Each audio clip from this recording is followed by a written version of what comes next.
여러분은 한 주 동안 화를 얼마나 냈습니까?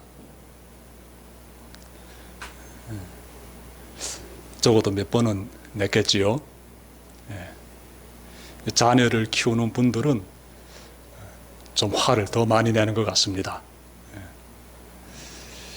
제가 학교 다닐 때 보니까 선생님이 학생들에게 이렇게 가르쳐 주곤 하시는데, 거듭해서 가르쳐 주고 계심에도 불구하고 잘 깨닫지 못하는 학생들이 종종 있습니다. 그러면 선생님들이 좀 화를 내시더라고요. 운전할 때 보니까 앞차가 갑자기 쫙 끼어들게 되면은 화를 내게 되지요. 여러분, 우리는 살면서 종종 화를 냅니다. 화를 낸다는 것은 상대가 무엇인가를 잘못했다라는 것을 의미하지요. 그래서 내가 그 상대가 무엇을 잘못했는지를 이 감정으로서 표출하는 것이, 그것이 화가 아닌가 싶습니다. 특히 상대가 나에게 모욕을 준다면은 그때는 화가 정말 높이 나게 됩니다. 나를 무시하고 나에게 모욕을 준다라게 되면 엄청 화를 내지요. 얼굴이 붉어지면서 언성도 톤이 달라지지요. 여러분, 우리가 살면서 이렇게 화를 이렇게 많이 경험하면서 살고 있는데, 예수님도 화를 내셨을까요? 네? 예수님 따뜻한 그 사랑의 미소를 늘 품고 계셨을 것 같은데, 예수님도 화를 내셨습니다. 예수님이 성전에 들어가셔서 그 장사하는 사람들의 상을 확 뒤엎을 때 그 모습을 떠올려 보십시오. 굉장히 화를 내신 것이지요. 오늘 본문 보시면 예수님이요, 많이 화를 내고 계십니다. 예수님이 화를 내실 때 그 대상들이 나오는데, 율법 학자들과 바리새인들에게 화를 내십니다. 말씀 보십시오. 위선자들아, 너희에게 화가 있다라고 말씀하십니다. 이 온화한 표정으로 부드럽게 하시는 말씀이 아니지요. 평온한 마음 가운데서 이렇게 하시는 말씀이 아닙니다. 위선자들아, 너희에게 화가 있다. 거의 저주를 퍼붓는 것 같습니다. 바리새인들과 율법 학자들이 크게 잘못하고 있다라고 예수님께서 지적하고 계시는 것이지요. 자, 그들이 무엇을 잘못했는지 찾아봅시다. 말씀 보니까 11조라는 부분이 등장합니다. 11조. 바리새파 사람들과 율법 학자들이 11조 생활을 굉장히 잘했던 것이지요. 그들이 어느 정도 11조 생활을 했는가 하면요, 대체로 11조를 하나님께 드린다라고 할 때 곡식의 11조라든지 과일의 11조라든지 가축의 11조라든지, 즉 내가 얻은 수익에서 11조를 하나님께 드리는데, 그 종목을 보게 되면 곡식이라든지 아니면 과일이라든지 아니면 가축입니다. 그런데 이 바리새파 사람들과 이 율법 학자들은요, 여기에서 더 나아가지고 야생초까지도 11조를 구분해서 드렸던 거예요. 예수님은요, 그들이 드렸던 그 야생초의 그 이름까지 언급하십니다. 박하라든지 회향이라든지 근채, 이런 이 야생초들을 예수님께서 언급하세요. 이런 야생초들은 약재로도 사용되고 또 이 조미료로도 사용이 되곤 하였습니다. 산에서 자라는, 또 들에서 자라는 이런 식물을 이들이 이렇게 캐가지고 거기에서도 10분의 1을 딱 구별해서 하나님께 드렸는데, 그 모습에 대해서 예수님께서 그렇게 하면 안 되라고 비판하신 거 아니에요. 책망하신 건 아닙니다. 그래, 그건 그렇게 철저히 구분해가지고 드리면서 이어지는 내용이 중요하지요. 왜 너희들은 정의와 자비와 신의와 같이 율법의 더 중요한 요소들은 행하지 않고 있느냐라는 것입니다. 성경 보게 되면 그들이 예수님이 언급하신 정의라든지 자비라든지 신의와 같이 아주 중요한 부분들을 어떻게 행했는지 찾아볼 수 있습니다. 제가 좀 하나하나 좀 찾아볼게요. 자, 먼저 요한복음 8장 3절부터 11절 보시면 율법 학자들과 그리고 이 바리새인들이 정의를 어떻게 행했는지 찾아볼 수 있습니다. 그때 당시 사람들이 예수님에게 한 여성을 데리고 나옵니다. 이 요한복음 8장 3절부터 11절 보시게 되면 한 여성이 나오는데 이 여성이요, 음행을 저지르다가 현장에서 들켰습니다. 그래서 사람들이 야, 이 여인이 음행을 저질렀다, 죄를 저질렀다.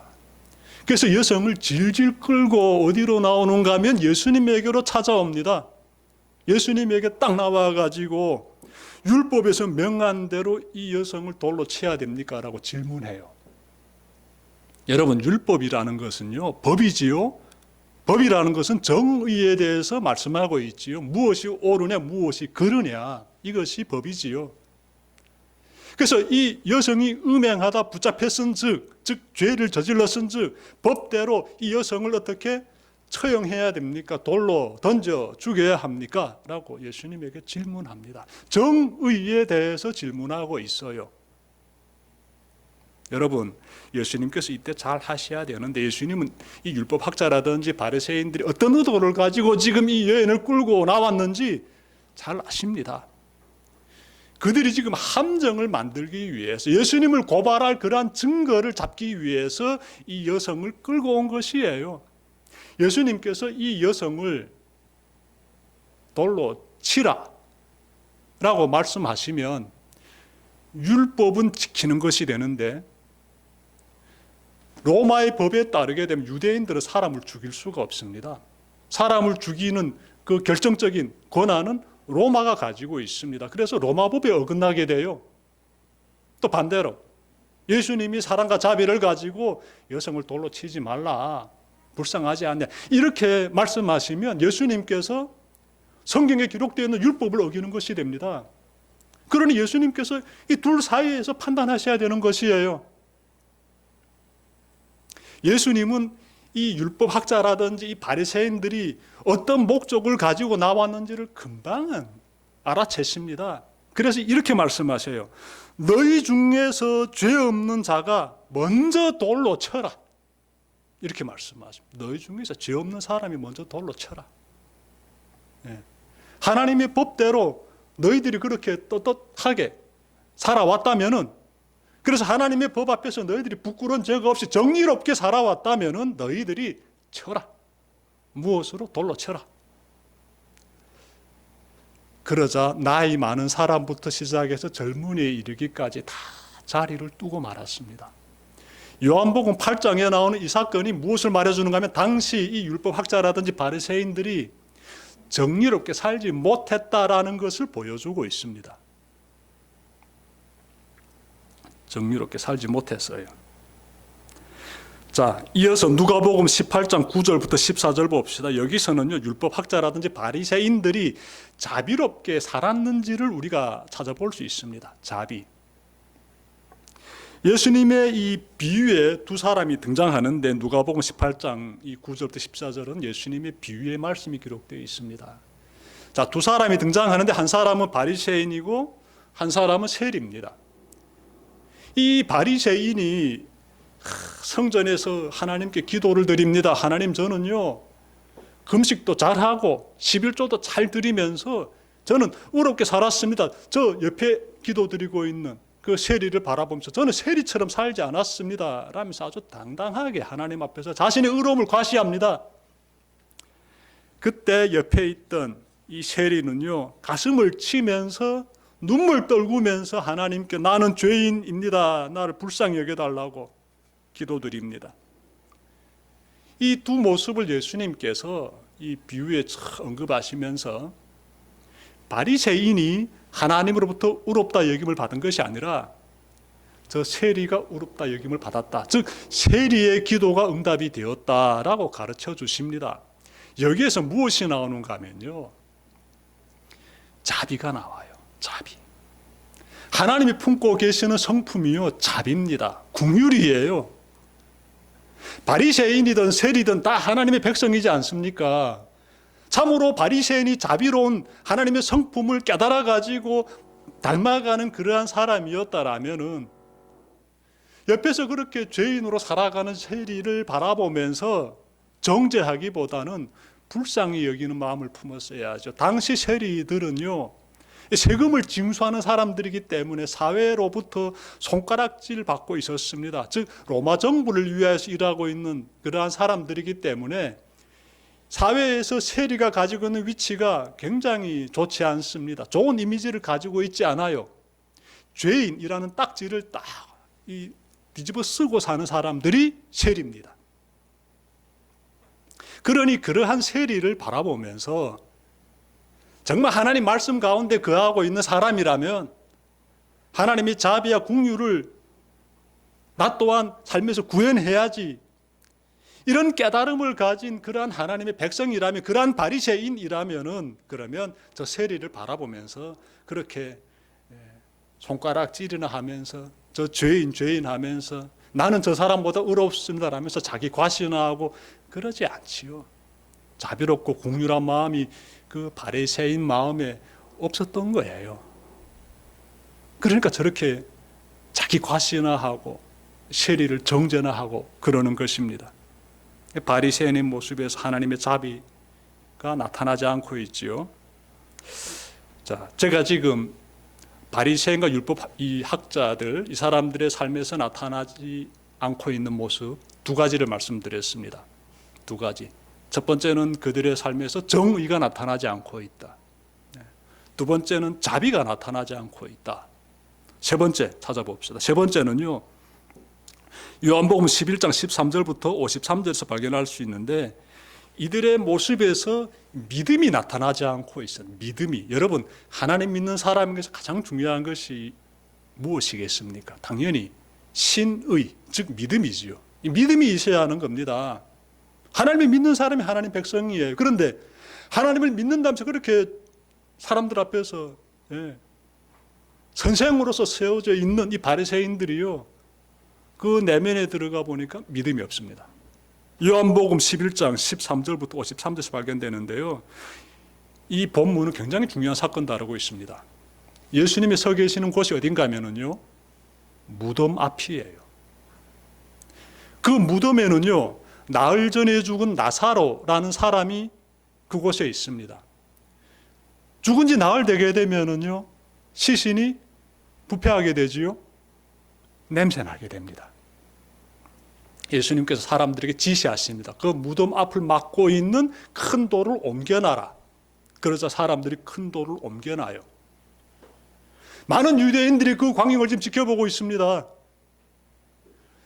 무덤을 막고 있던 큰 돌을 옮겨놓자 그 무덤 안에 꽉 차 있었을 그 시신이 부패하는 그 코를 찌르는 냄새가 밖으로 흘러나오게 되지요. 사람들 인상 찌그러지게 되지요. 그때 예수님께서 하늘을 향해서 기도하십니다. 제가 그 기도문 좀 여러분들에게 들려드리겠습니다. 아버지여, 내 말을 들으신 것을 감사하나이다. 항상 내 말을 들으신 줄을 내가 알았나이다. 그러나 이 말씀하옵는 것은 둘러선 무리를 위함이니 곧 아버지께서 나를 보내신 것을 그들로 믿게 하려 함이니이다. 여기서 믿음이라는 단어가 나와요. 하나님, 이제 놀라운 역사를 이루어 주십시오. 그 역사로 인하여서 이 주변에서 이 모든 상황을 바라보고 있는 사람들이 믿게 해 주십시오라고 기도를 드립니다. 그리고 큰 소리로 나사로야 나오라라고 말씀하십니다. 나사로야 나오라라고. 죽은 사람, 나흘 전에 죽은 사람, 시신에서 부패하고 있는 그 존재를 어떻게 부르시는데 나오라라고 부르세요. 그러자 이 죽은 사람이 살아납니다. 무덤에서 밖으로 나와버려요. 굉장한 장면을 보고 사람들이 깜짝 놀라게 되고, 그때 다 예수님을 믿게 됩니다. 그 주변에서 그 모든 것을 지켜본 사람들이 예수님을 믿게 돼요. 그런데 이 소식을 들은 바리새인들은요, 여러분 놀라지 마십시오. 그들은 믿지 않고 예수님을 죽이려고 합니다. 아니, 죽은 자를 살리는 그 어마어마한 기적을 본 사람들, 그리고 그 사건이 터졌다는 소식을 들은 이 바리새인들 보니까 누구는 믿는데 누구는 믿지 않고 있어요. 아니, 여러분이라 하게 되면 어떨 것 같습니까? 내 다른 건 몰라도 내 앞에서 죽은 사람이 그 시신에서 이 부패한 냄새가 쿨쿨 나는 이 존재가 확 살아나게 되면은, 그리고 내 앞으로 걸어오게 되면은 난 무조건 하나님 믿겠다고. 안 그러겠습니까? 기적을 보게 되면은, 죽은 자가 살아나는 기적 보게 되면 난 무조건 믿겠습니다. 아마 100이면 100사람 다 그렇게 말할 것 같죠. 그런데 이 바리새인들은 믿지 않고 죽이려고 합니다. 이것이 현실이에요.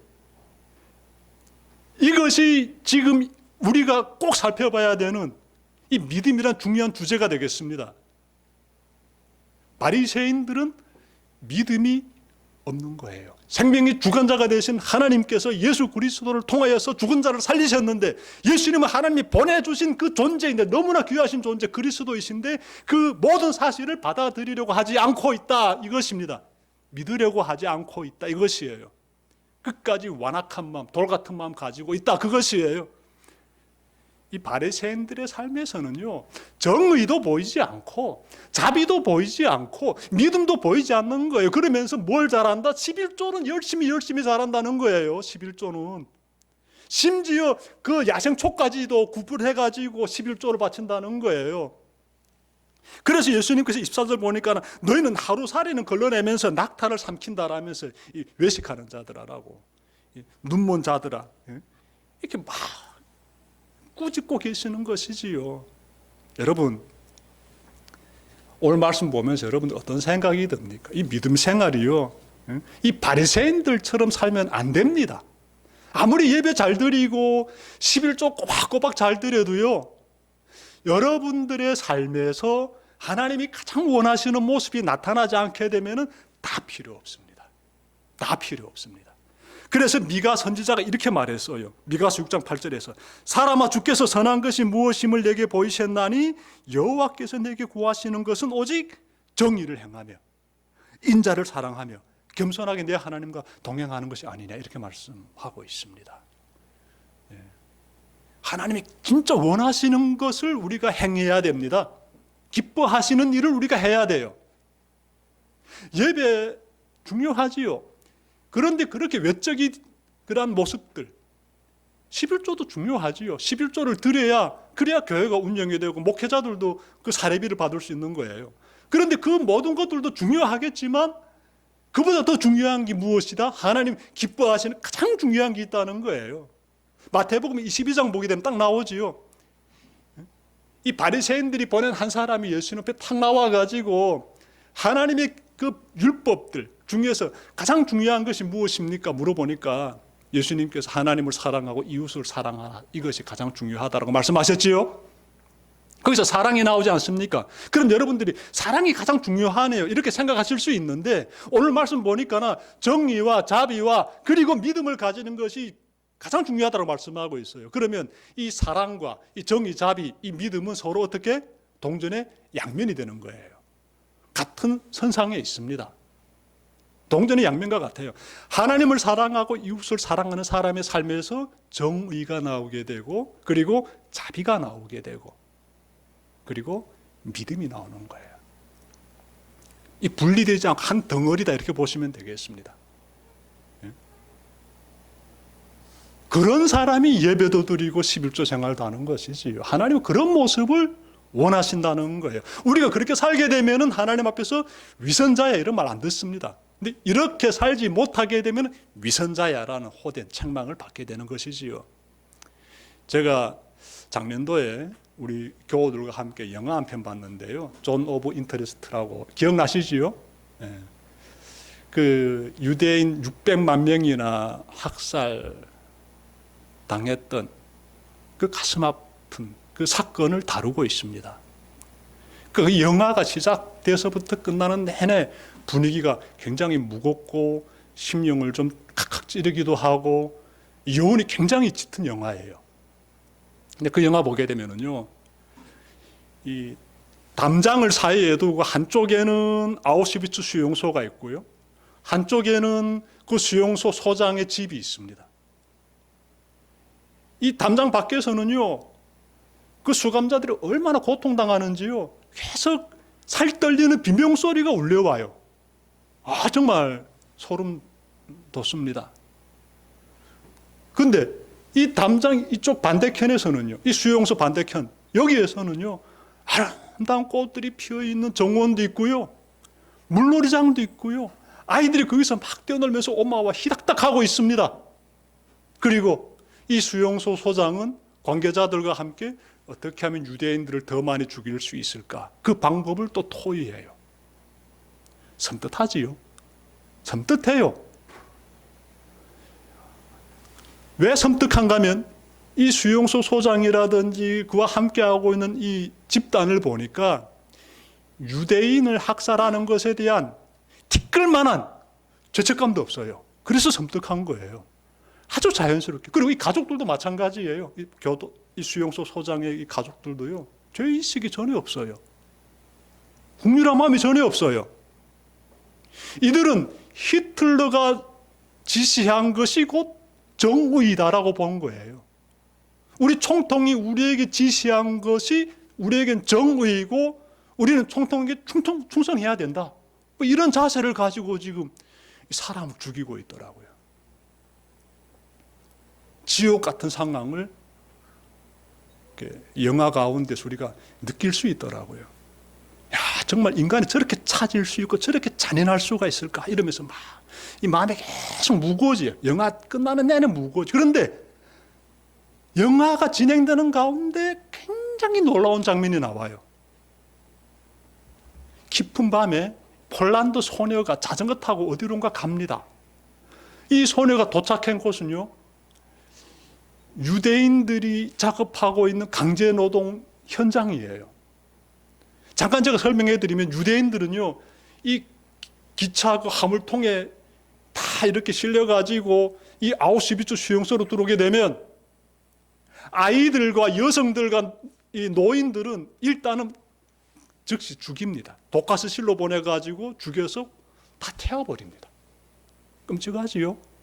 그리고 남성들은 어떻게 하는가 하면, 건장한 사람들은요, 강제노동 시킵니다. 예. 기력이 쇠할 때까지 강제노동 시키고 그 다음에 독가스실로 보내가지고 또 불태워 죽입니다. 그래서 이 남성들이 강제노동 당하는 그 현장으로 폴란드 소녀가 깊은 밤에 자전거 타고 와요. 그리고 사람들의 눈을 피해가지고 곳곳을 다니면서 과일을 놓습니다. 이 소녀가 과일을 쫙 놔요. 그리고 조용히 또 빠져나오지요. 근데 그 장면이 굉장히 여운이 깊게 다가옵니다. 이 위험한 그 모험을 이 소녀가 하고 있어요. 왜 하지요? 왜 하지요? 이 불의한 세상 가운데서 이 어린 소녀가 지금 뭘 하고 있습니까? 무엇이 의로운 것인지 보여주고 있잖아요. 무엇이 자비인지 보여주고 있지 않습니까? 어떤 믿음으로 어떤 힘을 가지고 무엇을 하고 있는지가 이 소녀가 정확히 보여주고 있더라고요. 그 아우슈비츠 수용소에서 희망 잃고 절망하면서 죽어가는 그 사람들에게 그 과일 하나하나 이렇게 놓고 가는 모습, 그게 사랑이 아니겠습니까? 그게 참으로 의로운 모습이 아니겠습니까? 그게 정말 자비로운 모습이 아니겠습니까? 그 장면이 영화 끝나면서 계속 이 안으로, 이 내면으로 들어오는 거예요. 하나님이 원하시는 모습이 그런 모습이지요. 그런 모습. 말씀 마치려고 하면, 여러분들, 우리 예수님 믿는 사람들이에요. 하나님, 우리가 의롭게 또 자비롭게 온전한 믿음 가운데 거하면서 살기를 원하십니다. 그 삶을 잘 살아내는 우리 대성교 모든 교우님들 되시길 바랍니다. 기도드립시다.